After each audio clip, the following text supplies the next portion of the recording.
আবারও সেই রান্নাঘরে ফেরা ফেরা বলতে গত 3 দিন থেকে কর্তামশাইয়ের ছুটি থাকাতে বেশ আনন্দেই গেল। শুক্র শনি হোলিতে চলে গেল, আর এদিকে সানডেতে কর্তামশাইয়ের ছুটি ছিল বলে বাড়িতে বেশ আনন্দ করে 3টা দিন 3জনে কাটালাম। আর সোমবার থেকে সেই সেম রুটিনে ফেরা।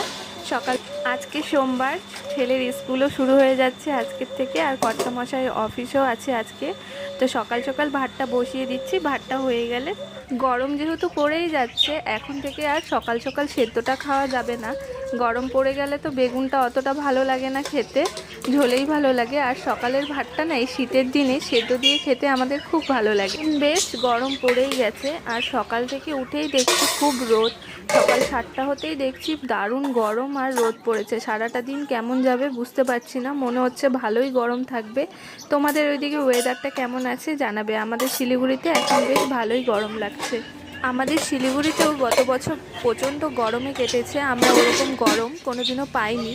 এবছরও মনে হচ্ছে খুব গরম থাকবে। আজকে সকাল থেকেই ওয়েদারটা বেশ গরম গরম আছে, দারুণ রোদ। চৈত্র মাসের রোদ তো একটু চড়া হয়ে যাচ্ছে। সকাল সকাল ভাতটা নামিয়ে ছেলের যেহেতু এক্সাম আছে ছেলেকে খাইয়ে দিলাম, আর আমিও খেয়ে নিলাম। সকাল সকাল এরকম আলু বেগুন সেদ্ধ সর্ষের তেল কাঁচা লঙ্কা দিয়ে খেতে কিন্তু দারুণ লাগে। আমার ছেলে তো কাঁচা লঙ্কা ঝালটা খায় না, আমি মেখে নিরামিষ তরকারি দিয়ে ভাতটা খেয়ে নিলাম, দারুণ হয়েছে।